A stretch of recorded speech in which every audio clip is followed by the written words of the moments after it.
My first ever one, I bumped into Will Smith. I said, oh my gosh, look, this is Will Smith, this is crazy. Now, if I see him at another event, I'll be like, oh, that's Will. Yeah, it's all, man.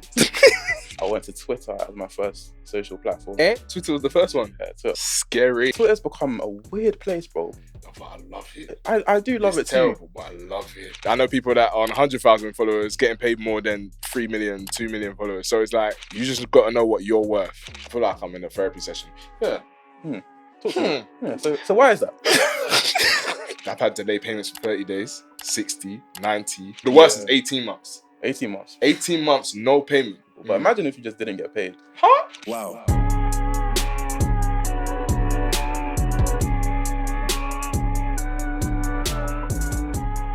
Moyo, my good friend Moyo. What's your name and what type of content do you create? Justin. My good friend Justin. My name is Moyo. I go by your boy Moyo on all social media platforms. What type of content do I create? How do I explain it?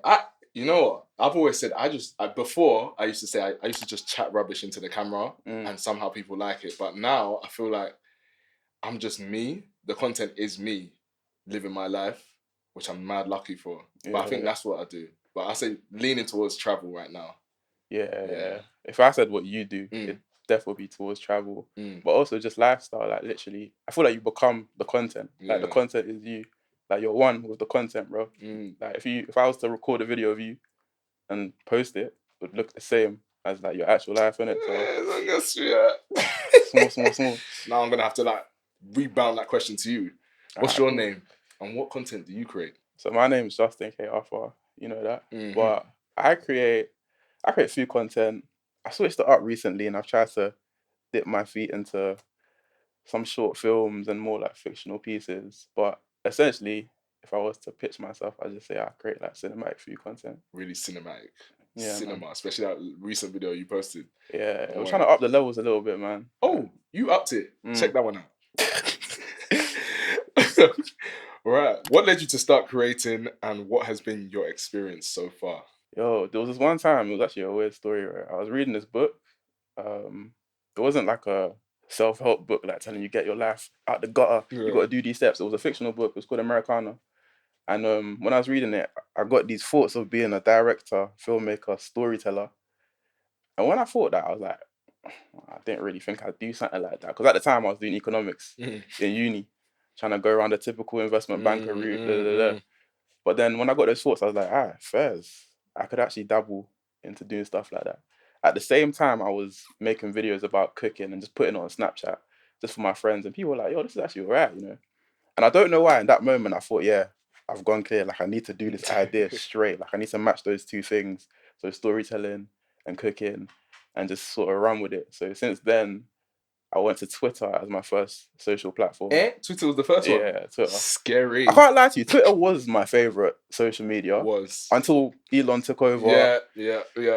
But, and even before that, it started getting very, very toxic. It always has been. But I like Twitter because you could just chat to people like on a normal, everybody felt like it was on level playing fields. That there wasn't a divide between creator and audience. Like, people would quote tweet stuff and it'd be funnier than the actual video. Facts. So I felt like it was a really nice creative community. And that's why I really liked it. And initially, it done pretty decent on Twitter until some girl, she was called Ria. Just a random person, like, who was living in my accommodation. Like, I literally barely ever saw her. But one day she was like, yo, Justin, put this on TikTok. And that's the only reason I remember her name. Because other than that, she never said anything to me before. And so I put it on TikTok. And then from there, luckily, I was able to grow the audience eventually to Insta. And yeah, living life now, man. Big up Ria. Big up Americano. That's the book? Americana. Yeah. I never actually finished the book, funny enough. You don't need to. You don't need to. You filled up the rest of the chapters with your life. Real, man. But what about you, man? Me? What led me to start creating? You know what? I've always picked up the camera or some sort of phone when I was younger, and I used to just film everything. And I'm so happy I did that. Just not even for what I do now. I just have memories. I wanted to make like a video diary of my life, but like not like how you've said it, where it's like I'm a storyteller, I'm directing it, I'm filming it. It was genuinely just put it on Snapchat and these other little platforms, and my friends could see it. and we could all just have a laugh. So from when like the age of 10, as soon as I had my first little GoPro, or I think it was GoPro, or maybe it was a tablet, filming me jumping around in the trampoline parks and stuff like that back in the day. So that just kept going and going and going. And I used to watch some YouTubers, some of the old OG YouTubers like Don't Jealous Me, A Online. Shout out to A Online, man. He made Yeah, a comeback for recently. real. Yeah. Diary of a Bad Man, Hamza. There's so many people. Logan Paul, Jake Paul, when they were doing the like daily vlogging, Casey Neistat. I used to watch everything. But my guilty pleasure is I could watch all of them, and I could go and watch a makeup blogger talking about her life.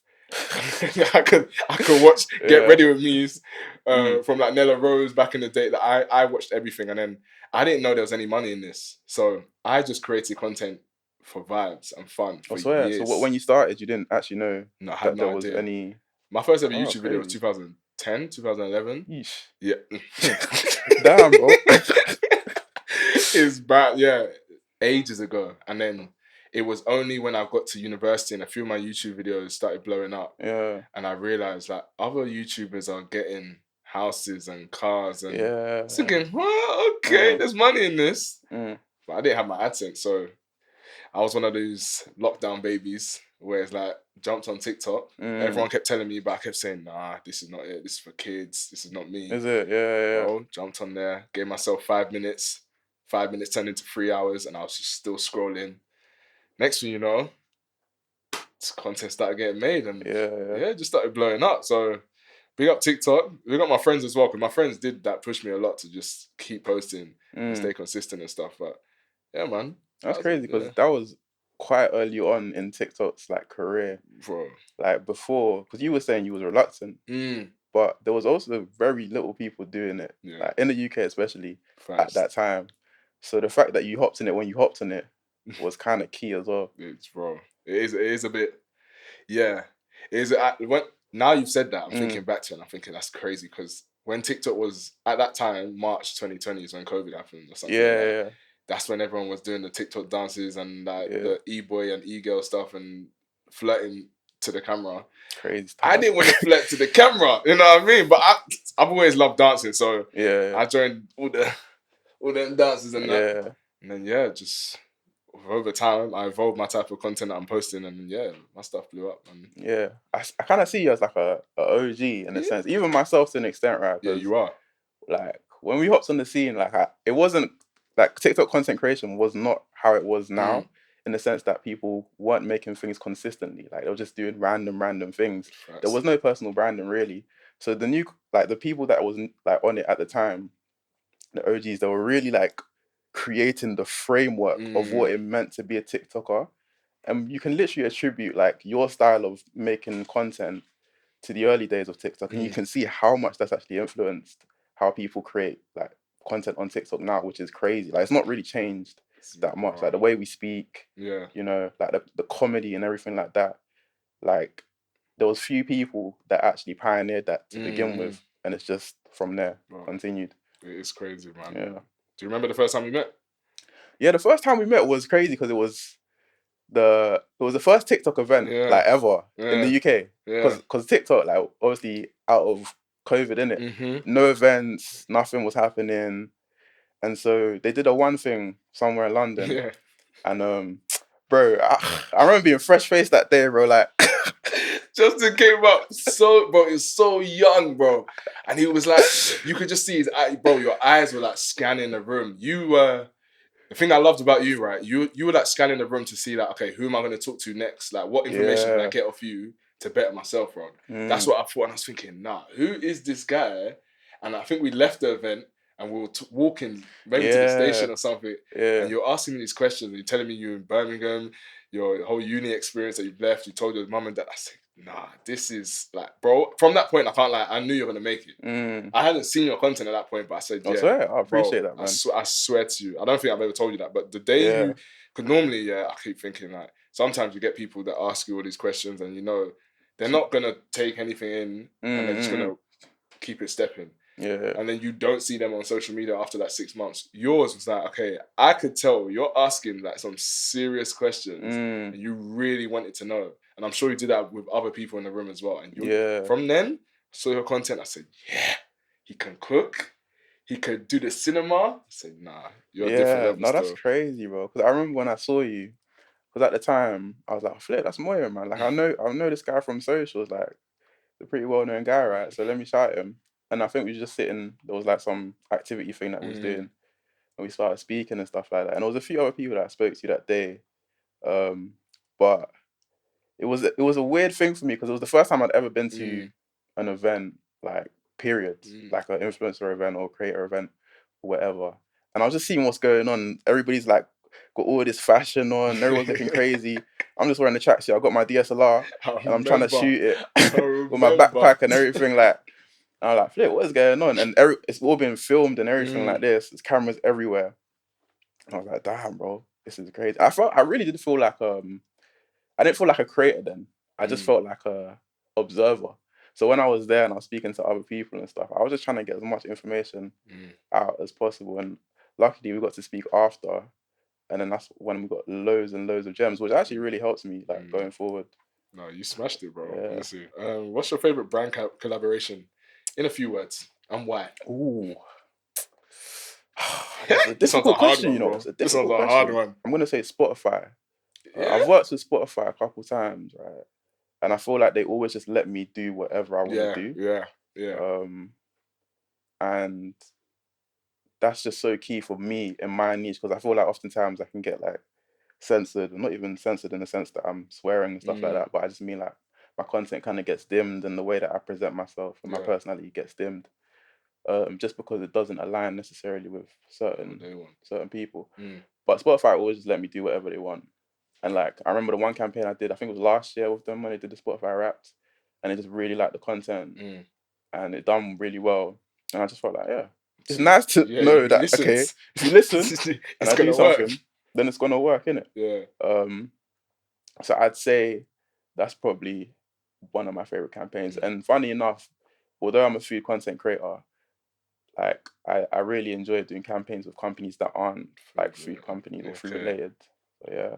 I've got a few, but there's it pains me to say this because I will never work with this company again. But Jack Wills at one point. Jack Wills, man. Boy. A time was had, bro. Oh my gosh. Like I'm even smiling because I'm thinking back to everything they allowed me to, like, genuinely, like you said with Spotify, they said, I think Jack Wills was probably the most laid back company I've ever worked with, especially with payment. But anyway, we're not gonna get onto that. When it came to content, they genuinely had no brief. They said, what clothes do you want? Do you? I found out on the first ever Jack Wills trip, people were swearing, doing all sorts, being 100% that, bro. Jack Wills didn't censor one thing. Certain words that were said in Jack Wills' content, I was thinking, nah, there's no way this is getting through. It went through. So they, just like you with Spotify, they allowed me to just be me, like completely me. And every time we did a video with them, hundreds of thousands of millions of views. Like, I've got so many videos with them and other creators that I've worked with them that it was just great. And they just allowed us to have fun. It was genuinely that. And you could see it in the content and it worked. But obviously, like I said, I ain't working with them again. But how come? How come? Like I said, they were laid back and their money. They were definitely laid back with their accounts and their money. And other creators, please just don't wait over a year to get your money back from a company. That's ridiculous. Genuinely don't do absurd. That.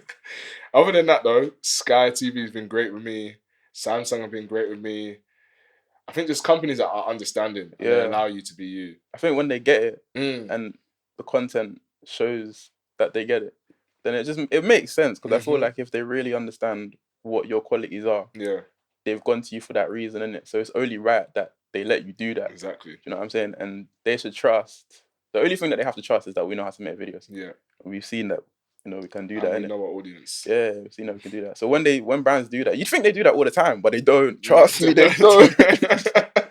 They don't. And I feel like, especially for me, in food, a lot of the briefs I get are like, they feel so samey. Like, if it's a product that I'm trying to like promote or something, or a food, then there's this way that they want to present it, and the brief that they give me is like, there's no room for me to Nah. even do my thing here. It's just talk about the product. And then it's almost as if they want me to shoot like an advert for TV. Yeah, bro. yeah. If you want to do that, we can do that, but that's a different payment. Yeah. You know what I'm saying?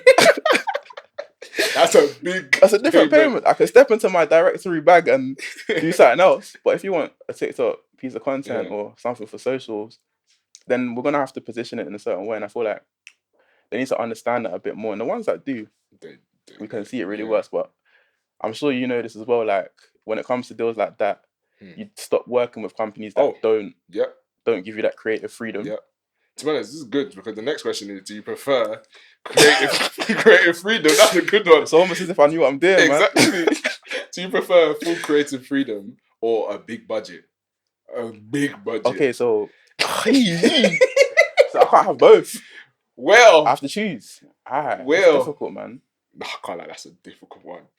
I can't lie. Recently, though, I'm happy I can say this because it means a lot to me. I've turned down big budgets over creative freedom. Yeah. Like time and time again, I've had briefs come to me and I'm like, nah. Okay, this is a lot of money fairs, but no, I'm not doing it. Nah. I'm not doing it. Like, there's no point because I feel like if you put something out there that you don't mess with, your audience aren't gonna mess with it. No. And then you'll come across in the content. Yeah. It is a bit mad. I can't lie. I'm with you on that. I think luckily we're in a position where we can turn them down, and I have as well. It's a hard one because being a content creator, as much as it is crazy, I'm so grateful for this job. It's like you don't know when the next job's coming in. So I can't stress that enough. Exactly. Man. I cannot stress that. When you're on a 9 to 5, you know, cool. Monday to Friday, I'm doing this many hours. I'm getting paid every single month on this day. You don't know that with our job. So it's like sometimes the creative freedom don't pay the bills. It doesn't. The big budget pays the bills, but at the same time, like Justin said, I can't bring myself to do something that's like I don't wholeheartedly believe in because I think it's going to come across in the content and I'm not 100% genuine to the people that have given me love and support and put me in this position. So I think, it is a hard one. I think sometimes it's great because you'll get the big budget and the creative freedom. It happens, yeah. That's great. Please, brands, do that more. That's what we want. But I think overall, I'm going to say for both of us, I think creative freedom means more. Yeah, I mean, there's been times where I've definitely taken a big budget over the creative freedom. Like you said, I need to pay the bills at the end of the day, so it has to happen. But yeah, going forward now, like I'm glad to say we're in a privileged position that we can focus a bit more on what like content we want to make. Yeah. But a funny question or sort of thought about that is, do you think your audience can tell?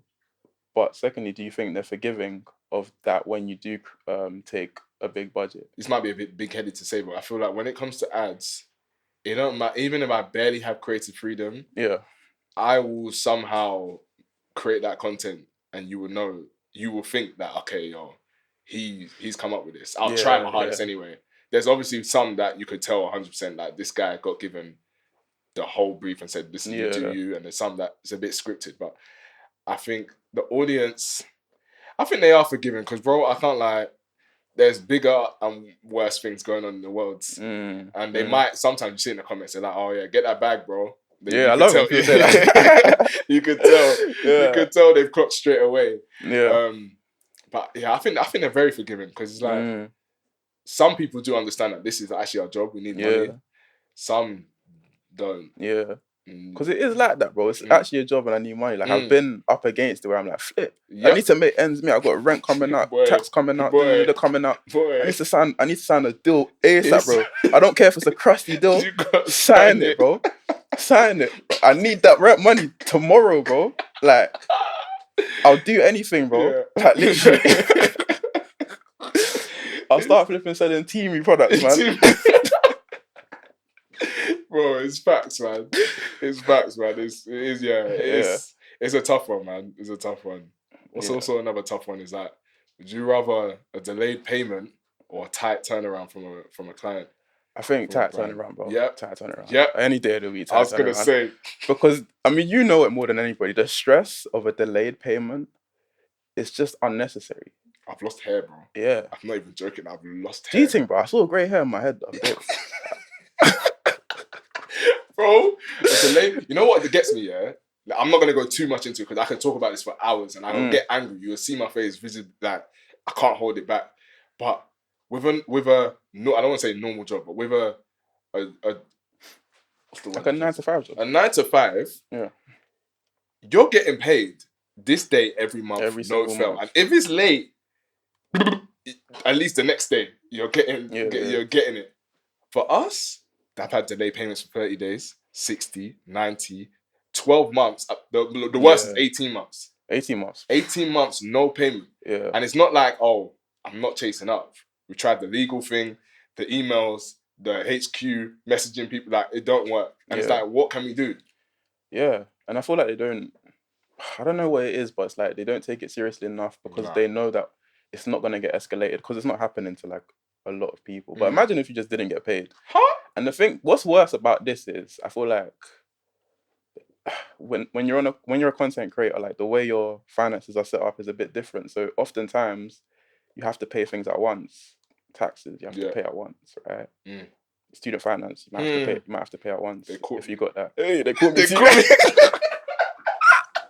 They caught me. Bro, it's peak. Bro, it's peak. I nearly cried. Because usually people say student finance is light. You don't see it coming out. It's not light. It's not light. It's not light, bro. Lump sum payment coming out at this time. They caught me. Fuck. They even tried to slap a fine on there. Thank God we waved that off. Oh my gosh, bro. Nah. Even rent sometimes, because coming up as like somebody who's done content like my whole life, the other jobs I've worked have always been freelance. Yeah. So I've always been self-employed. So if I don't have like records of employment, I have to do my rent through like 6 months in advance or something like that. So if I got all these payments that need to be paid at a certain time, you can't be messing up with the delayed payments. It means so much to just actually have it in my bank account because I need that cash. Bro. Doesn't matter if I've made X amount and it's a lot. If I can't pay the things, these men are going to take me to court now. Then what? Bro, that's what I'm saying, man. Now people are making content, people in the jury making content of me being in the court Can you imagine? because they didn't want to pay me. Bro, 100%. I even relate with that rent one because I was like you. Mine was all freelance or I've done like little jobs here and there. The day that I had to pay rent, I was thinking it's going to be 1 month. They said, nah, 12 months, slap that or you're not moving in. I said, So 12 months, that same day, my VAT came out, my tax came out, my insurance came out, everything came out that same day. Honest to God, no one saw me for a good 3-4 days. I was crying. I said, nah. And then none of these brands were paying. This was February times. So January, as creators, we don't really do much work in January. So it was like, I'm in trouble. I'm in the pits. So them ones there, brands, please pay us, man. And pay us. Well, we signed a contract, so pay us what we deserve, man. It's difficult, man. The fact that they do that is like... It's insane to me, man. It's stressful, bro. And like, we do have to pay stuff, so... For real? Yeah, man. We've all been there, though. Even that rent thing, bro. I remember when you got your pay. I think we were speaking about it briefly, but when you have to pay that whole thing at once, bro, you see that money leave your account and you're like, I might as well just put a deposit down or something. Boy. Like, bro. It's tough, man. It's crazy, tough. man. Anyway, segment 2. Let's go, man. Quick fire rounds. All right, what's the best editing app or software and why? I'll say for short form, CapCut. I really like CapCut. Yeah. Why? Simple, easy. You can use it on your phone, on your tablet. Yeah, it's got templates on there, transitions. It's got everything that I need. What about you? Because you're the... Do you know what? It's a difficult one, actually. If this was another day, I would say Premiere Pro. But recently, that app has stressed me out to the max. If the last video I made, I screamed at this app like time and time again, bro. It just kept crashing, bro. It kept crashing. So because of that, I'm gonna say DaVinci Resolve, which is another. You're on a full-on. That's a cinema. Yeah, it's another like editing software that they use, especially for color grading. Yeah, try. Yeah. I forget. If you guys don't know, please check. Next time you look at Justin's content, genuinely don't look at it as like, oh, this is a food TikToker. Look at it from this is a whole film and a cinema aspects to it. Please look at the content a bit different. Your things. I appreciate that, bro. Anyway, smartphone or DSLR? DSLR any day of the week, bro. Is it? Yeah. You know what? I used to film all my stuff on DSLR. Is it? Yeah. And I actually loved it. And now you said it like that, I might actually eventually go back. But I think it depends on what you do. Like, I think for you, I always say shooting what's easiest, isn't it? For you, that's easiest. And you need to capture these moments quick, bro. Can't be in the airport trying to get a tripod up and a gimbal trying to stabilize the thing and whatnot. And so I feel like it depends on what you're trying to shoot. Like there's times where I'll never take my phone out. I mean, I'll never take my camera out to shoot. Like if I'm going abroad or something, or I got the DJI Pocket 3. Yeah, you got that, but you don't use it no more, do you? Bro, it's just there. No, but I'm bad with stuff like this, man. I'll buy something. I'll be, this is sick. This is sick. And I just leave it there. Nah, but that's what I'm saying. If it works, man. Yeah. Long form or short form? I think in general for me, long form will never be beaten. But I really love short form. I really like. It's just quick. I say it's quick. Sometimes videos are like 5 to 10 minutes now. Yeah. Some of my vlogs are like 4 minutes, but short form is quick and easy. But I say if I'm eating food or I'm at home, I'm not watching like TikTok or Instagram on the TV. I'm watching the long form. I like cinematic, your style of content, but just longer form. Who do you watch on YouTube if you're eating? Ryan Trahan. There's these two videographers / editors, and they try and make movies of. No, I need to send it to you. You gotta send that to me because that sounds like something I like. They make movies of creators, and their aim is to make every single film for every creator until they reach Mr. Beast. Bro, it's crazy you said that, because like the step I'm trying to take in my content is that, and like, you gotta show me that, bro. I can't. That one, especially I know because you love the behind the scenes stuff, and bro, that is crazy. They make that full on little trailer, put it in a cinema, hire a whole cinema, and get the creator to get there. It's mad. So then to just like to generic ones as well, Beta Squad, and all of them. But I watch a wide range. What about you? Can't lie, bro. I watch a lot of Mario Kart content on YouTube when I'm eating because I'm a big Mario Kart fan, innit? Wait, Mario Kart? Yeah, Mario Kart, like the game on Switch, bro. First? Yeah. So I watch a lot of that. Flip. I can't even think of anything else that's on my head. But again, it would be. I think I prefer long form over short form. Yeah. Short form is great because I'm a short form creator, to be honest with you. But yeah, as what I'd want to create, definitely long form. What's your best kept editing secret / hack? Oh, this is all for you, boy. Editing secret / hack. Oh man, I think more of a like style in terms of editing is when I do voiceovers. I get into it straight away. And I always try and make the story the first element of the video, right? Yeah. If I have one to say, right? Nowadays, I can't lie, I'm running out of stories, bro. I've done too many videos, man. I'm running out. But I always like to enter the best videos I've done have always started with a strong story, and then we go through it like that. And I think for food as well, it's deceptive because you're watching a tutorial of how to make a recipe. But if I'm speaking about something, an experience, or even a story, and I'm telling you that, you're also listening to that too. So you're being stimulated in that sort of way. And I think it's just interesting to do. Yeah. I think you're one of the first people that I've seen that did that. I remember watching one of your stories, and you say some sus stuff which is so hilarious, bro. And I love it. Because certain man wouldn't do it, but you like, you're focused on the food for 1 second, then you say something crazy and you're like, huh? then you're focused on the background because you have like a green screen on the wall. And I'm thinking, there's so much going on, but it's actually so entertaining, man. Yeah, I think just having different elements of interest in the video, it keeps it interesting for me as the editor as well. So like you said, I've got a green screen in my videos that I just always change. And it's Easter eggs, bro. It could be a video or a picture or something that's specific to one single person or like a whole group of people or something like that. So yeah, I think I'd say that. What about yourself on that one? I ain't got a hack.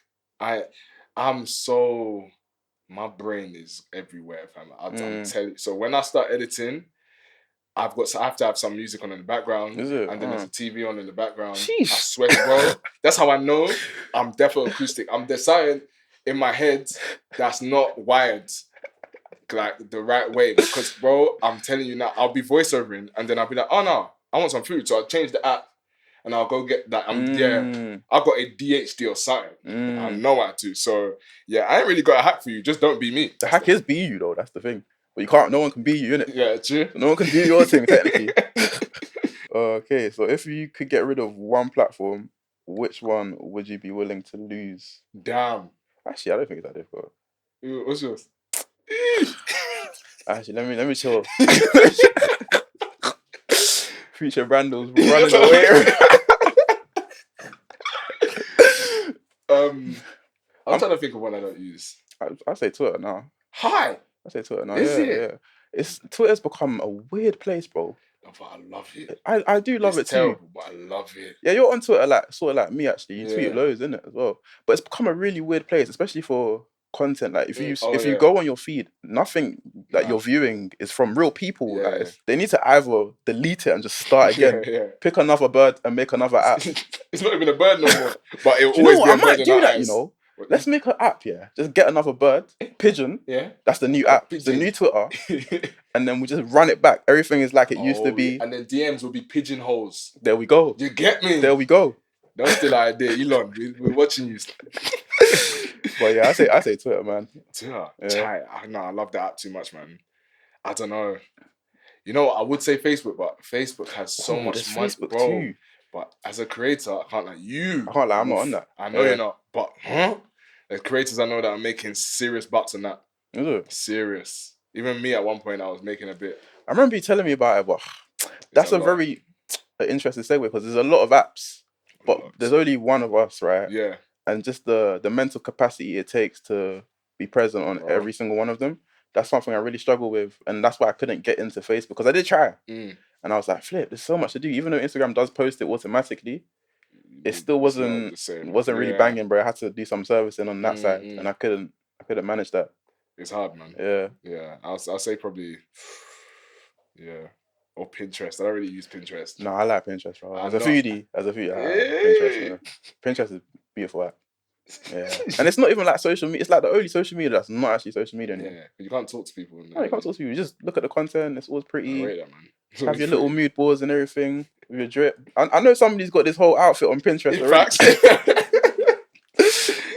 All right, segment 3. Let's go, man. Lovely. All right, cool. Hear this. What are some challenges that you face as a creator? Lack of sleep. My mind doesn't shut off. I feel like I'm in a therapy session. Yeah. Talk to me. Yeah. So why is that? No, I think similar to what you said in the segment 2, where it's like it's just all you. It's just all me. Yeah. Although I do have a manager, big up my manager on that, but she's not filming, editing, or helping me with the content unless it's branded. So my mind can't switch. Honest to God, I went to bed at 3 a.m. today, and it's like I'm waking up at 7, 8. Yeah. Not by choice. My mind just wakes up, and then I'm dreaming about content, and I don't think we ever switch off. Which I'm trying my hardest to like stop, because it gets to a point where you burn out, and you have to go on a hiatus. I think you went on a hiatus earlier this year. I've been on many hiatuses, bro. Yeah. It needs to happen, or I can't lie, you will go mental. 100%. I think similar to yours. I think mine would be overstimulation. There's just so much information being like just given to me on a day-to-day basis, and it's only me running the show. Yeah. I think even if you have a team, like you said, if you have a manager, which I do as well, shout out to my management team as well, they help with a lot, but on a actual productive sense, like you're gonna be making the content and stuff like that. But another problem I have is creative fatigue. Yeah. Bro, I'm so tired, bro. Like, and it's sad because I'm actually a really creative person. Like, I've come to realize that and to accept that. Yeah, man. And I know that I can make good ideas, but when I have so many briefs to work on and so many creatives due, like, bro, it's hard. And even when you take time off, it's not really time off. Not even that, bro. But when you come back, it's so much harder to get back into it. I recently went to Ghana for a week, like a couple of weeks ago. It wasn't time off. It was just for a funeral. But when I came back, like I had, I think, like 4 back-to-back campaigns due. And this is this week, like right now, like today. And I've been trying to work on them. So on Monday I had to film, edit, come up creative. Tuesday, same thing, the same thing. And it's not going to stop until a couple weeks from now. So the hard periods are really difficult. Yeah. But then what that does is, like, creatively, makes it really difficult to come up with good ideas And that's the business that we're in. It's Yeah, good it's true, ideas man. and creativity. And so I hate it when it happens because it feels like a part of me is just being crushed. Yeah. Because that's what I can do. Creating stuff is what I know, innit? Mm. That's what I do best. But when something happens where I literally cannot do it, then it don't feel great. It's a lot, man. Yeah. It is a lot, great. man. But what's some of your techniques for growing and engaging with your audience? I think staying true to what I Yeah. want to create is the biggest one. And I feel like when I put stuff out there that I just find interesting, then there's gonna be bare people that also find that interesting.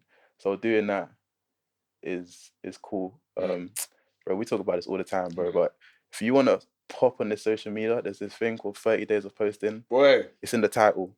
Post 30 days every single day.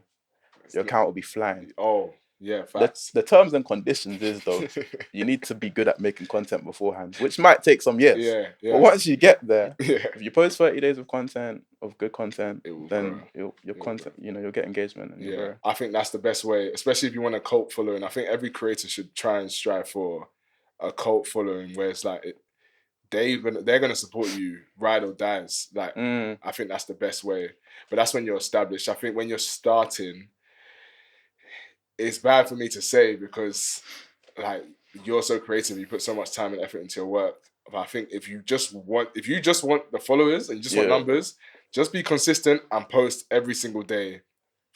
You can post whatever, but just post every single day for a very long period of time. I think when I first started out, I did 3 to 5 videos a day for 8 months. Yeah, and I didn't stop. I remember you saying that. Yeah, bro. And now I look back at it thinking, huh? Yeah. I'm thinking, what the flip? But it's crazy numbers, man. Yeah, I think just consistency is the main thing. If you could stay consistent, yeah. That's a good one, man. 3 to 5 videos a day if you want to make it out.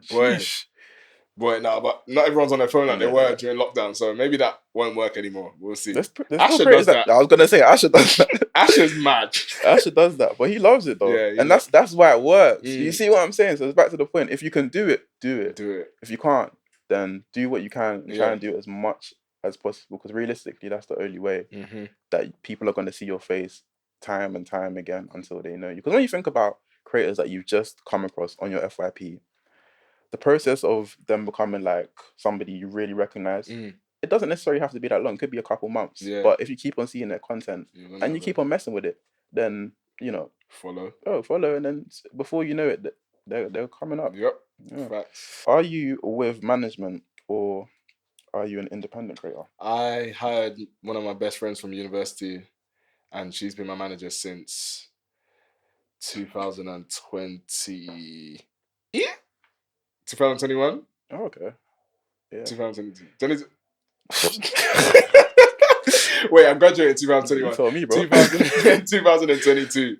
March 2022, I hired her to be my manager. And I feel like that's probably one of the best decisions I've made because when it comes to the creative side of things, our brains are all over the place. So to do that, plus your emails, getting your meetings, negotiations of pricing, and then certain brands know it's just you, so they're gonna lowball you. Have you ever done a fake email text? Yeah, I did that, bro. I was by myself for like a year before I grabbed Lash, and I was like, I used to come up with different names. Oh, hi, this is Oliver. I'm representing Moyo today, and sometimes it works, but at that time I didn't.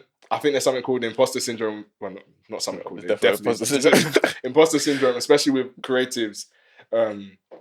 With management and without management, and you negotiating a deal for you, knowing that okay, if you go too high, you might lose it. If you go too low, you're not getting paid the right amount. Yeah, it's the worst thing. I think that's one of the worst things in this industry, where it's like your brain will actually you will rattle over this for days.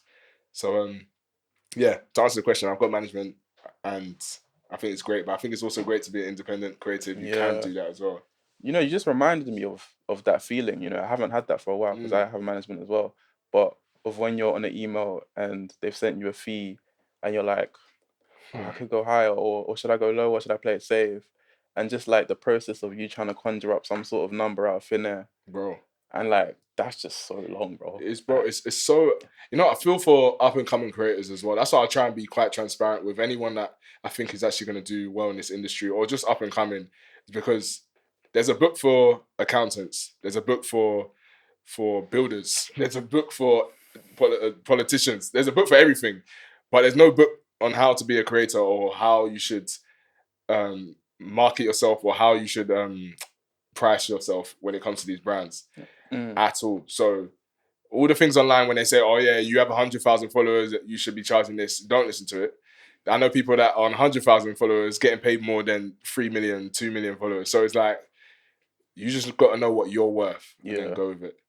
Even that in itself is hard. quite a weird concept, actually. Yeah, because how do you even come up with that, that number, to be honest with you? Like, even my rates, I'm like, I mean, like, how did we come up with that, that figure? You know what I'm saying? After you've done it for a while, then eventually you start to realize what makes sense. But to begin with, bro, I was just quoting anything, bro. I can't lie to you, man. There's times where you message me, like, yeah, I'm going to go in this. Is that good? I feel like, yeah, literally, that's good still. That's how it works, bro. Just shout your creative friends, like, yo, is this calm? Like, well, I think I used to work it out. I used to work it out based on my rent.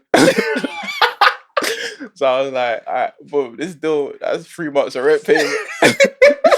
Oh, okay, this is 2 months rent payment. Is that calm? Yeah, that's how I used to work it out. Like, because at the time, because when I was lucky, bro, because I was in uni and the content creator. Yeah.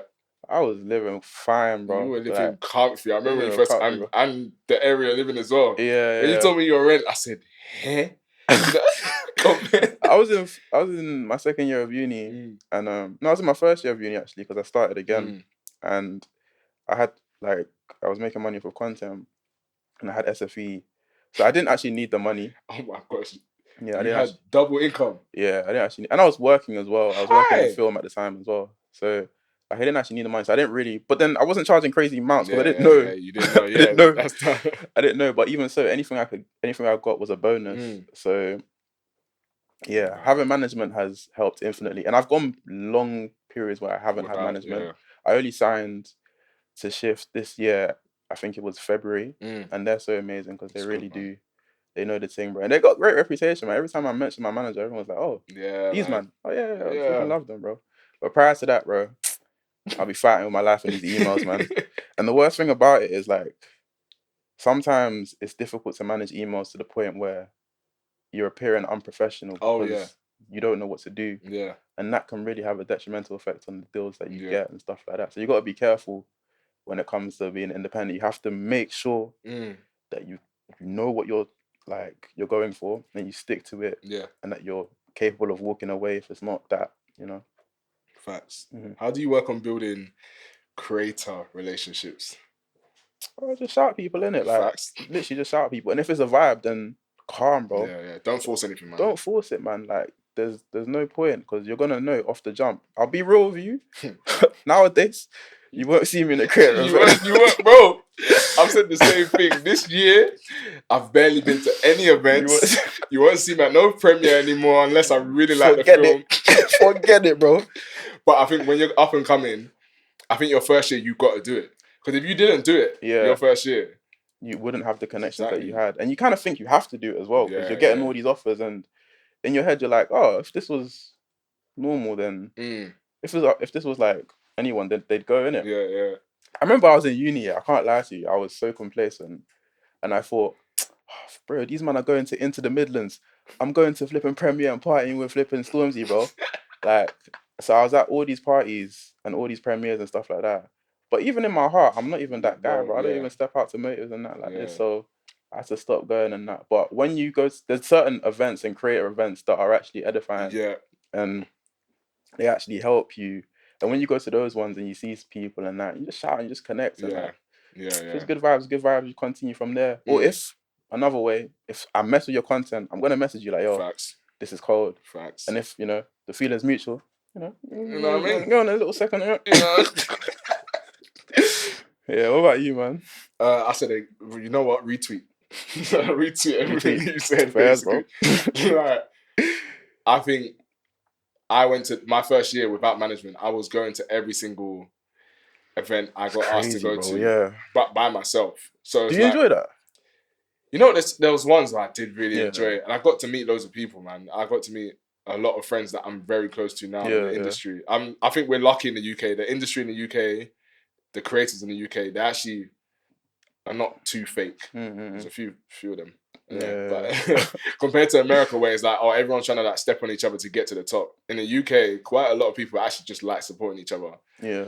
So I think it's a good one. But first year, after doing that, second year was just I'm going to events to help my friends out. That's it. So I used to take my friends. That's the thing as well. That's a key point. I'll only go to the event now if I think I know somebody in my roster that is going to benefit. Like, I'll take them. Like, oh, yo, do you want to go to that? And they'll appreciate it so much, man.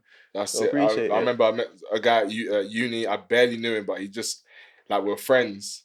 We weren't that close, but we're friends. And he always used to say, oh, if Avatar 2 comes out, he told me this years ago. If Avatar 2 comes out and you get an invite, please take me, bro. Yeah. Grabbed him. He lives in Scotland. Grabbed him, told him, listen, come lovely. through. Yeah. And to this day, he's so appreciative of it. And there's I got another friend that loves Spider-Man, took him to Spider-Man. Got other friends that are into music, take him to music stuff, sports stuff. So it's like, I think I get happy off of them benefiting from it. And I feel like I benefited them. Yeah. So if it's that, then yeah. But if it's just for me, because I think if you do it so much, like, it just kind of becomes the novelty wears off, man. Yeah, the novelty wears off quickly. You think it wouldn't, but it does. It really does. Like, there's certain celebrities now I've seen so many times where it's like, oh, if I see you again, like, okay, it's literally my first ever one. I bumped into Will Smith. I said, oh my gosh, I think this is Will Smith. This is crazy. Now, if I see him at another event, I'll be like, oh, that's Will. Yeah, that's Will, man.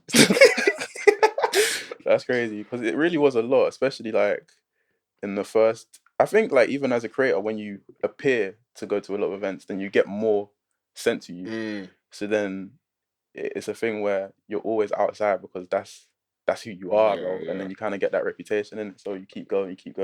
Bro, I've been to movie premieres for crusty movies, bro. I sometimes leave, bro. Why am I here, bro?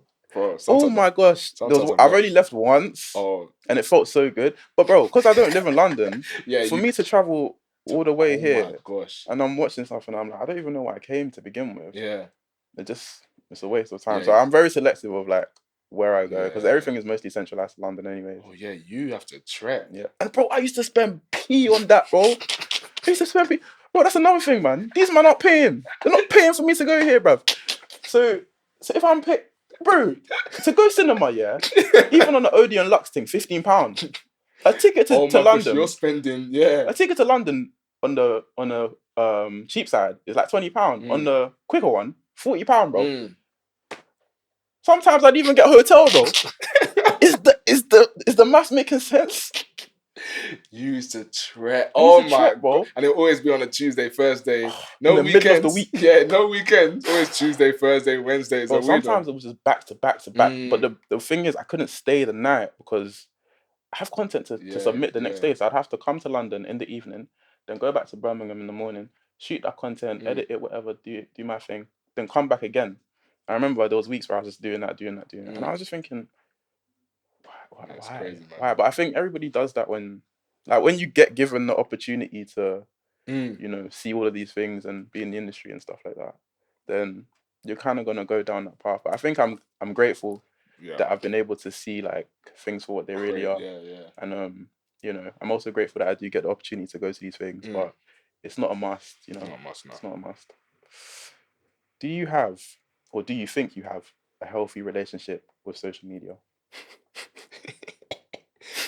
Man's so unhealthy. Like, bro, to the point where I might need a shrink. I'm not even joking. Like, bro, there's sometimes when I know nothing, my phone's not pinging, but why am I going in between different apps to try and find something? It's bad. It's bad. So yeah, no, I don't think I have a. You know what though? I think it is semi-healthy because I don't let social media get to me. I don't look at social media and think, oh, I need to live this lifestyle. I'm not one of them. Okay. I'm just more, I'm always on it. Always on it. Yeah, I have the exact same thing. I don't have, it's not healthy at all. It's toxic, actually. Very toxic. I do recommend you get like a therapist as well. Like, I need it. Lie to you. Like, it actually is helpful because I don't think you can have a healthy relationship with social media when you're a content creator. There's no way. You need to be on it. Yeah, you have to be on it. And I always say this. I tweeted the other day. I was like, I actually hate the internet. But at the same time, like, I love it. But it's so toxic because it's so hard, man. It's so hard to keep on top of everything. and you always feel like you're not doing enough, bro. Yeah, Like man, comments, it's a DMs, lot. It's a can't lot. get to them, and I feel bad for that. And even content, like I'm always looking. Bro, you think I scroll on TikTok, and I just think like, nah, bro. I'm looking. Oh, I should do that. Oh, I should do this. Oh, I should do this. Oh, that's a cool idea. Let me do that. So I'm always on, in that sense, when I'm on my phone in general, notifications pinging. At one point, I tried to have the 2 phones thing, but that Same. yeah, it doesn't really work. I've got my notifications off, you know. Yeah, I got It's them. actually bad. Like I think I'm terrible at communicating now. Not in person. I'm But not over the phone, online. but like, yeah, if someone actually messages me, for you to get a reply, I better see that there and then. Like, it's actually, but my mom, it's not even just like I'm selective. My mom, she's always on my back. Like, you don't reply, you don't. And it's bad. It's bad because I think I just get overwhelmed. There's so many things going on everywhere. WhatsApp, messages, DMs. It's just all crazy. It's like, yeah. I've really struggled with that, and it has such a bad effect, especially with those who are really close to you. Like I remember there'll be times where I didn't speak to my parents for ages, and I don't live close to my parents at all. They live in London. I live in Birmingham, and so I didn't see them. My friends, oh, I love them, but these man, they never see me, bro. They never see me, like, and it's sad because like I want to, but it's difficult, man. But what I did is I made it a big priority to be better at that this year, especially for my little sister, especially for my family. My little sister will still say I don't call her enough, but I'm calling her at least twice a week, right? And I made that a must because even if I can't reply at call, I'll hit you up. Yeah. And I feel like you got to do that because these are the people that need you. Do you know what I'm saying? Like, it's hard to reply to comments. We just have to accept that as it is. It's difficult to reply to DMs. And if you message me on DM, like sometimes I won't even see it just because of the way it's set up. Yeah. But I feel like, yeah, we have to try our best to, for people that are actually like, you know, in and around us, because like, bro, at the end of the day, that's what matters really. But I think social just has ruined that.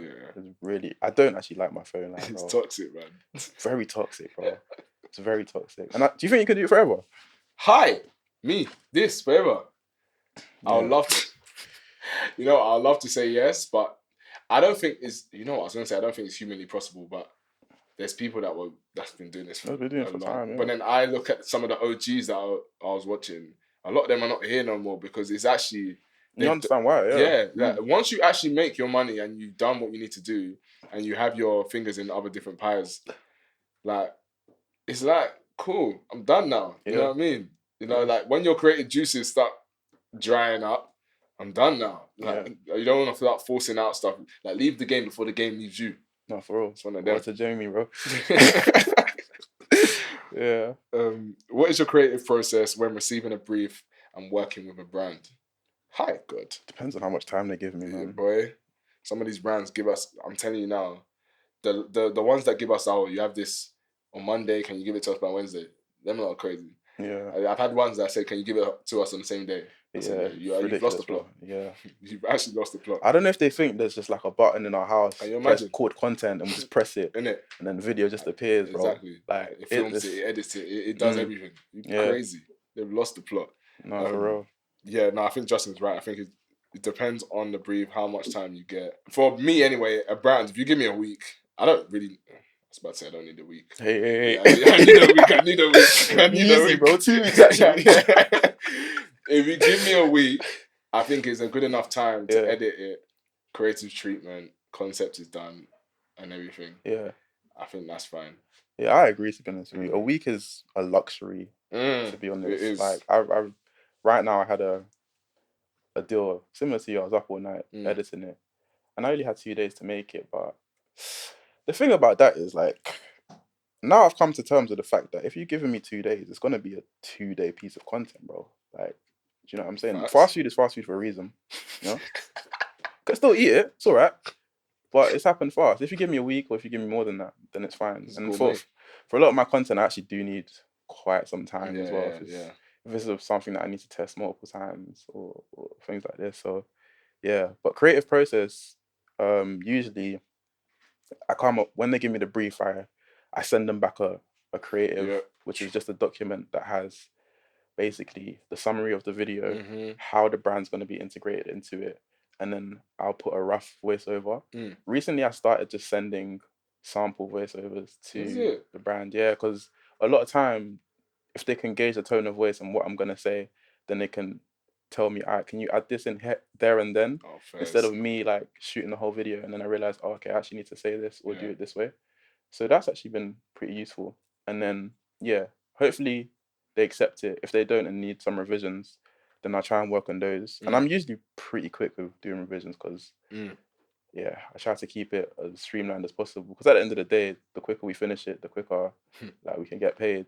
Facts. Well, sometimes. In the ideal world. But then after that, I'll shoot the content, and then ideally, no revisions. Very rarely happens.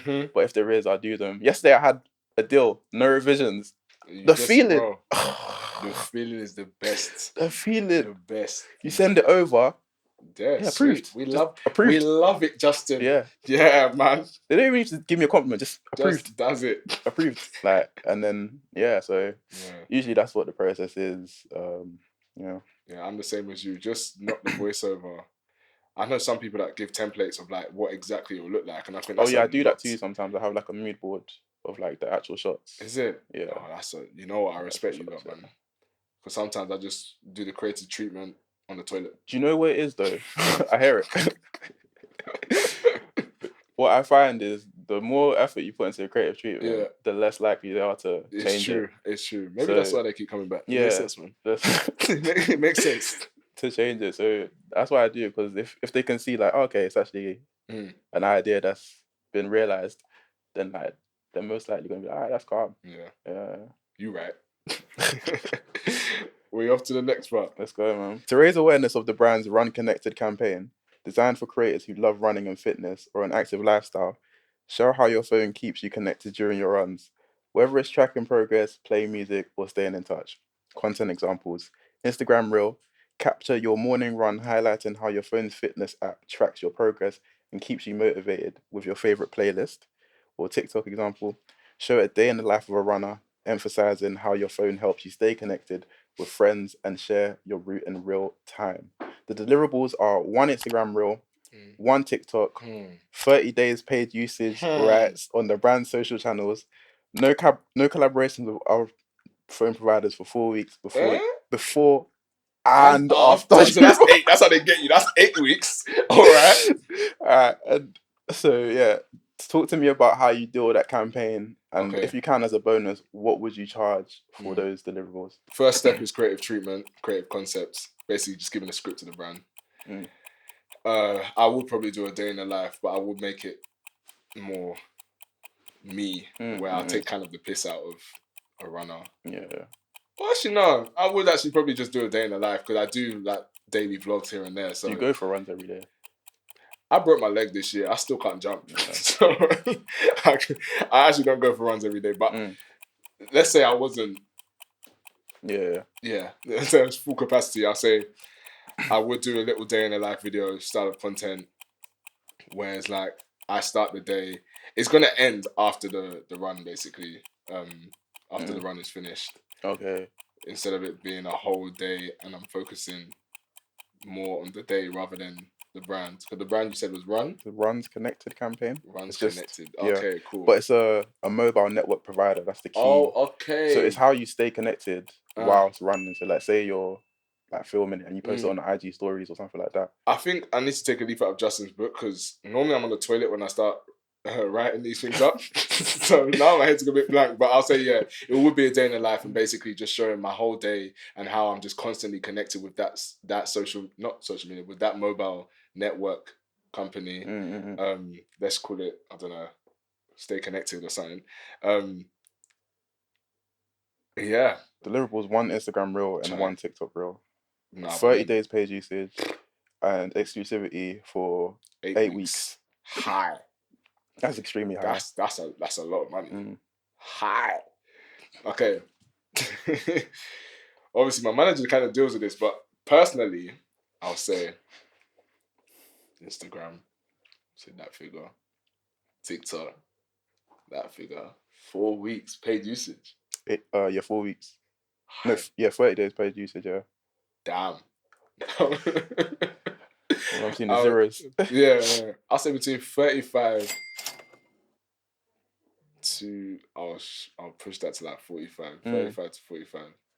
That's a lot. It's a lot. Do you tend to usually have exclusivity for that long, or do you try and reduce it? No, I actually, quite a lot of brands love that 4 weeks. Is I it? do try and reduce it though, but then at the same time, if you reduce it, you reduce the money. So Yeah, because if you reduce it, then it'd probably be the same as just doing 2 deals. yeah, For less exclusivity. yeah.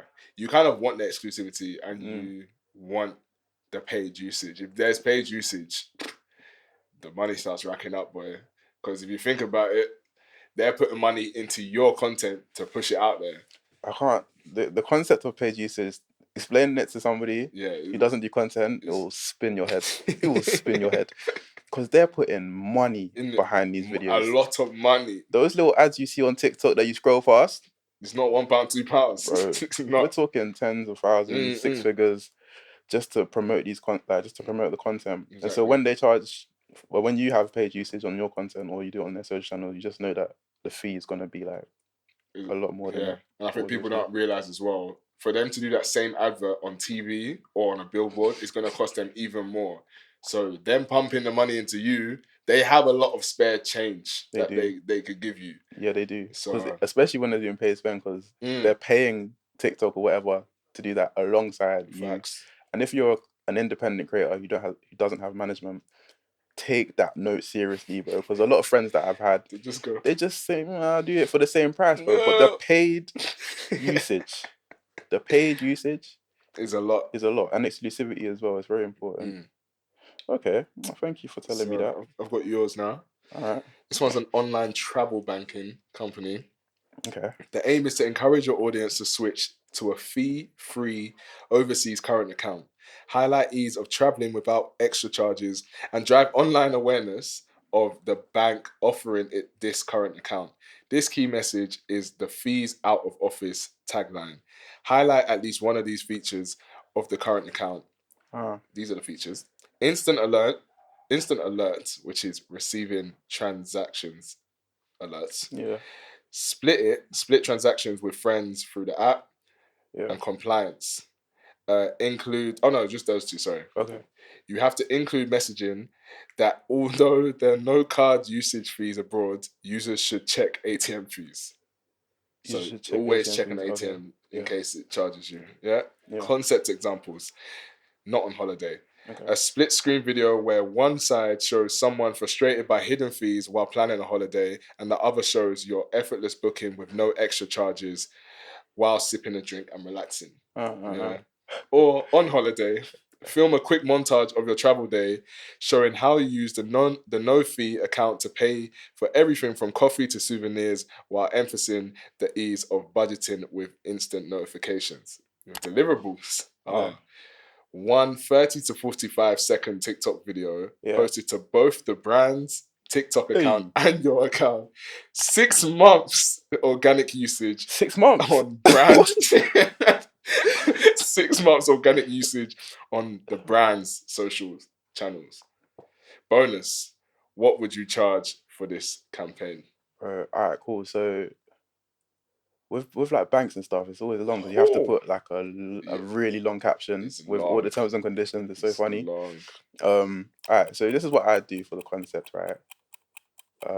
The first image would be me at home, and it might be a voiceover, it might be me speaking to camera, and I'd say something like, "You see me, yeah? When I'm on holiday, I'm always gonna spend money on food." The next scene is a montage of me flying to the country, just a quick, fast-paced cut of me flying to the country, and then from then it's just gonna be scene to scene of a plate of food being placed on the table, and then me scanning my card. Plate of food. I like it. Plate of food, me scanning my card. Plate of food, me texting the split feature to one of my friends, and then scanning the card. We'll do that about maybe 5 times with little snacks, even souvenirs maybe. And then I might have to match it with a voiceover talking about some of these things. Just to emphasize. Yeah, just to emphasize that. I'm not too sure how I do that, but that would be the essence of the video. Your brain. I was trying to really think when you got every little hint. Yeah, I was trying to really play, think. man. I told you, Justin's the guy, man. Brands, reach out. What the flip? I genuinely don't know what I charged for that, bro. 6 months. I've never done something like that. What was it again? 6 months paid 6 on months theirs. Organic usage on the. It's organic usage. Yeah, but it's on their social. It's on their socials channels. as well. It said channels. And yeah. I don't know why brands always say 30 to 45 second TikTok videos. If that's gonna change anything. Yeah, it's same thing. It's still a video, and it goes on your page and their page. I don't know, to be honest with you. Alright, cool. So let's say, is there any exclusivity? No, doesn't say anything like that. I'm guessing there would be though. Yeah, there probably would be if there was, but if there isn't, let's say there is 6 months exclusivity as well, because it's on their page for 6 months. Bro. 6 months exclusivity is crazy, bro. Nah, man, that's like 100K. Yeah, that's even more than that, bro. That's insane. I don't know. Let's say. I actually don't know. What would 6 months cost? Lord knows. I've never had one. I've never had something like that. I'm just gonna say 150K, bro. Yeah. Something like that. Because it's 6 months. Let's say it's 6 months exclusivity and 6 months on their socials. But it's not paid though. It's not paid. It's not paid. So I don't think it'd be that much actually. Nah. I don't think it'd be that much. If it was paid, then it'd be a different story. Because more time, what happens when it goes on their socials? If they don't do anything with it, it's not gonna do anything. So I'd probably have a more conservative figure of like 30, maybe, considering that. And if it doesn't say there's exclusivity as well, so I'll keep it that. But I'm not sure, to be honest with you, man. My manager, she ain't here right now. They do it, man. They deal with that. This is why we don't deal with it. Go for real, bro. We went from 150 down to. Do we know what we're doing? All right. Well, that goes fantastically to the next point. Literally, man. Segment 4. Money talks. It does. And it really does. Oh, damn. We're going straight for the juggler. The big question. Everybody wants to ask this, man. Yeah. I'll ask it. What is your highest paying deal? Damn. I'm just going to be crazy, bro. Trigger warning for this one, yeah? I'll say it's my deal with Samsung. That deal was crazy. Yeah, it's a year contract. I love them so much. Yeah. Let's just say I don't think I can disclose the exact figure due to contracts. But let's just say it was in the 6 figures. Yeah. Thank you, Samsung. Yeah. Shout out to Samsung, bro. For real. Oh, that's crazy, bro. What's yours? I think I'm gonna go a different route and say the amount, but I won't say the brand. Okay. Just because of contractual reasons as well. But it's a 6-month contract, and that was for 50K. But I think actually a bigger one I've signed, because it's proportional to the amount of content I've made. Because for this deal, I had to make, I think it's about 6 deliverables. There's a lot of deliverables. Yeah. I think I did 3 videos for like 30K. I think last year that was a lot. Wait, is this the one that you messaged me for? I even screamed. I said, "Huh?" I might have been. I don't remember. It might have been, but yeah, I think that was a lot because of what I actually had to do, and it was so easy, bro. It was so easy. It was hard. He was joking. It was so hard. Next time, bring more money, man. Yeah, it was actually very, very challenging. But I say that because it wasn't food. So when it's not food, they don't really like. It's hard for me to create like food videos because actually you have to cook and do all of that. Yeah. But when I don't have to, and it's still kind of loosely related, like if I'm going to restaurants or something like that, then it's that. But yeah, I think that would probably be the biggest, just because of it was less content or more, if that makes sense. But yeah. Well, what's your lowest deal you've ever taken? My lowest deal is free. Yeah, that's the same free. Yeah. It was for free. Why? When I was young, man. Did you get a product in exchange, or is it? I've just done things for free, bro. Just to say that, I worked with them. My man. I think if you actually want a monetary value, the first deal I signed, I think it was for like £200, bro, and that was for a big company. Yeah, yeah. Like I've worked with them again, and I've been charged like 1,000,000 times more. You're a better man than me, man. You're great. Because my first ever deal, let me not name it because I do like their stuff. Yeah, that's what I'm saying. Their food is great. But yeah, I was at university. I thought, oh yeah, this is crazy. Like what? Yeah. I think it was like £50 or £100. Yes, bro. And they gave me food as well. And I got gassed. I told all my boys, listen, we're eating food's on me tonight. Let's eat this. You get me? Gave me loads of food. Yeah. And then I realized, no, you lot are taking the absolute piss. Crazy, bro. So I told myself I'll never work with them again. But you know what? Now thinking about it, their food is banging. So the thing is though, they are taking the piss because they know. They know. They are very aware. And I remember when I was doing my first deal, TikTok wasn't in the state that it's in now. So they took deals. They dealt with them very differently, bro. I'm having to do bare meetings just for this one video, bro. One piece of content. It was easy, and I had to do all these meetings. And I remember speaking to, and there was bare people in the meetings as well. Like, why does all this happen? And then yeah, they know, they're very aware, but we still do the content anyway. Yeah, facts. You know what? Big up. I don't know, Subway or TikTok that promoted that did this, but one of my first deals as well. It's not the same one I'm talking about before, but one of my first deals, I offered them. I was at university still. Offered them £500 for the video, and I had like 1 million or nearly. Yeah. I had and my engagement was crazy. I offered them £500 for the video, and this is way back in the day, and they messaged me back saying, "Don't worry, we're gonna double it." And when I said that, I said, "Wow, that's really nice. What on earth? What brand is saying, nah, we're gonna double it?" They actually felt that bad for me that they're gonna double the money. And then that's when I found out. I spoke to Bash for the first time. Bash did the same deal, and he told me, "Nah." He told me I got taken for. Hey, wow. Yeah, I realized that from that day on, like, big up Bash and the other creators I spoke to because they've helped me a lot when it comes to pricing when I was by myself anyway. But yeah, I realized from that point onwards that I wasn't charging the right prices. Yeah, that's funny you mentioned Bash, and there's always, I feel like for everybody, there's always a creator who's kind of like your sensei, who helps you and gives you that advice where you need, or even just a friend, a creator friend that you have who you kind of always ask, "Oh, yo, is this enough, or is this not enough?" And that's just so valuable, bro. For when I was coming up, like anybody who I knew, I'd always ask, like I've asked you countless times, "Is this enough?" Like another good friend of mine, Alamede, always used to ask her. We always used to bounce like ideas off each other. Like, is this? Big up her as well, man. Yeah, for real, man. I went to school with her. Yeah, that's another story. crazy, bro. So it's a really small world, you know. It's a crazy small world, man. But yeah, we always like talk to each other, like, "Yo, is this enough? Is this not?" And that's the only way we can kind of sort of feel out if we're getting swindled, which we most definitely are. Okay, how do you negotiate with brands? We got my manager, man. We got Lash. She deals with all of that.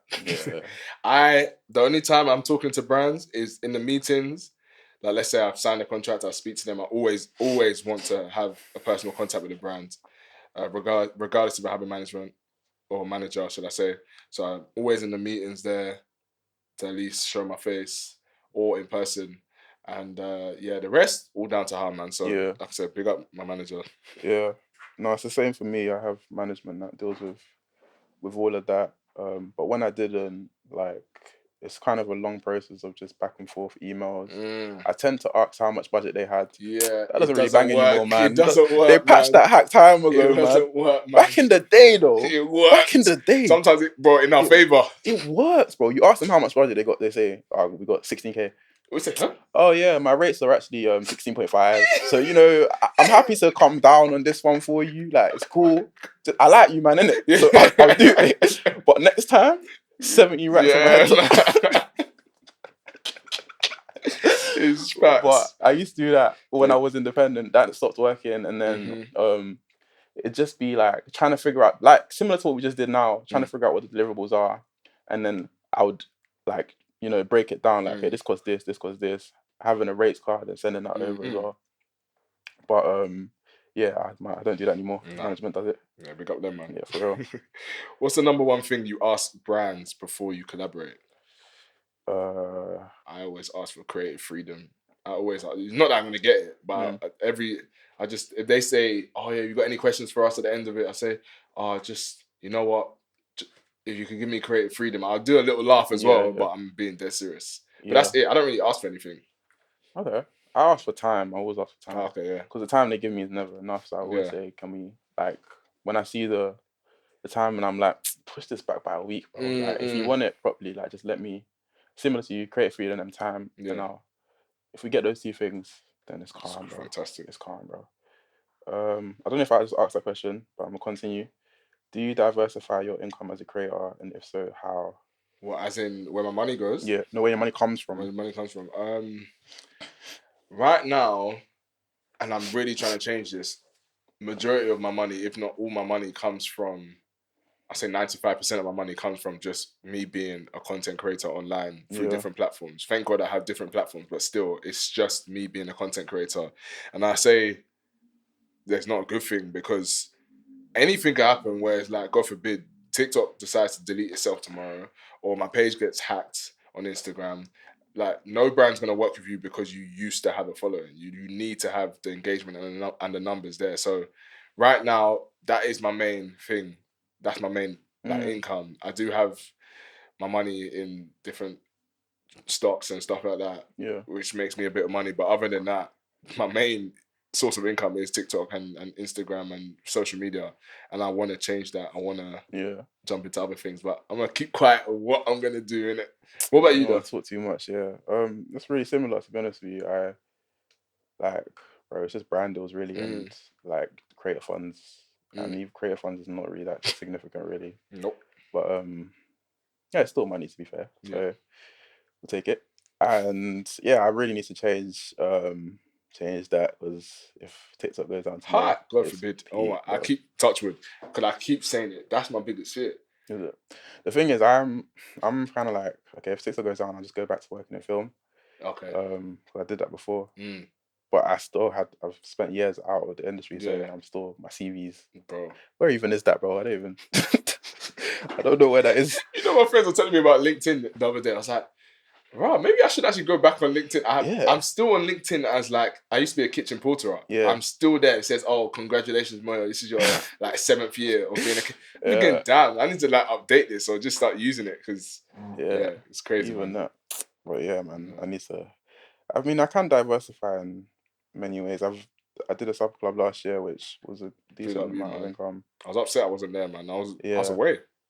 Is it? I think I was away. Most likely. It was really good though, and I definitely could do more of that more often. Very stressful though. Yeah, you need to bring out a book. Yeah. About an audio book. Your voice, I could sleep to that. Wait. Pause, bro. Wait a minute. No. I mean, you're very, like. People say that, yeah. I don't see it as a compliment. No, it's a compliment. You got, like, a soft-spoken voice. Okay, that's nice. Like, it's appreciate like that. It's calming. That's the word. Yeah. You got a calming voice, man. Yeah, calm, bro. But yeah, we got to start diversifying our sources, mate. I think everyone should, regardless of what industry you're in. Same way, if TikTok decides to go tomorrow and we might be in a bit of a sticky place, like if you're in a 9 to 5 and your manager decides or your company goes bankrupt, you're gonna be in a sticky place. So always have things coming in. No, for real. Segment 5. Let's go to it, man. So Moyo, it's been speaking for a little while. What is your final message to content creators or anybody looking to become a content creator? Stay consistent. Be you. Don't lose yourself in the sauce. And I'll say reach out to other creators, bigger or smaller, doesn't matter. Just build a community around you that can help you. Because as Justin have said, and I've said, if we didn't have certain people around us, we wouldn't know what to charge. We didn't know what to do, really. So I'll say those things. Yeah. Nice. What about you? I want to mirror that message as well. That's really important. But I'd say live a real life. Live a real life outside of social media.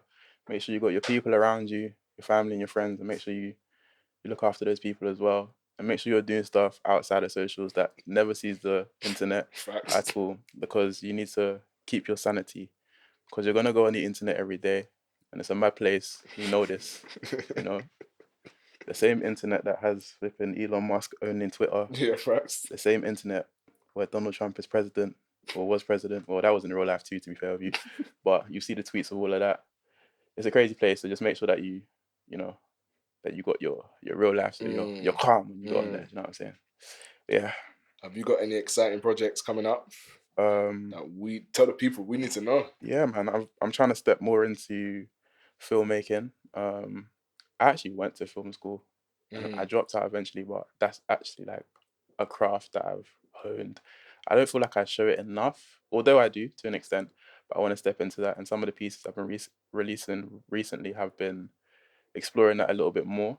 And I'm gonna be bringing in creators to work with me on that too. So yeah, guys, stay tuned for that. I'm really excited to do that too. Love that. What about yourself, Moyo? What you got? I'm gonna hopefully go into acting and music next year. But I'm making sure that I'm going there because my talent takes me there, not because my followers take me there. And I'm gonna go back into my presenting bag. I stopped last year for like personal reasons, but now I'm feeling like I'm coming back to being me. So next year, I love that. You might see me on a couple carpets, but I'm not invited. I'm gonna host. You know what I mean? That's sick, man. And where can people find you, bro? Your boy Moyo on everything. Yeah, man, because I'm your boy and you need to follow. Nice. But what about you? Yeah, you lot can find me, Justin K Arthur, on all socials, except for Instagram. It's Justin K A Arthur. There's a brother on Instagram who's got my name. He don't even use it, bro. I'm trying to flip and get this guy reported, bro. But anyways, in the meantime, yeah, you can find me there. You can see me in the streets as well. If you see me, you know, like not in the streets, but like if you see me in the streets, come say hi. Say hello, man. You know what I'm saying? Yeah, please don't sneak a picture from a random like rooftop. Like, come say hello, man. That's crazy, but it happens. It happens a lot. Thank you, creators on creators, for having me, Justin, and Moyo. Yeah. Wait, okay, I'll do the first line and then you do the second line. Alright, cool. Thank you, creators on creators, for having me, Justin, and Moyo. Yeah, man, and don't forget to leave us a rating review on any podcast platform. And if you're watching, drop us a comment. And don't forget to subscribe. And please don't forget to turn on that post notification bell. You need to be alerted when we post. See you later. Wow.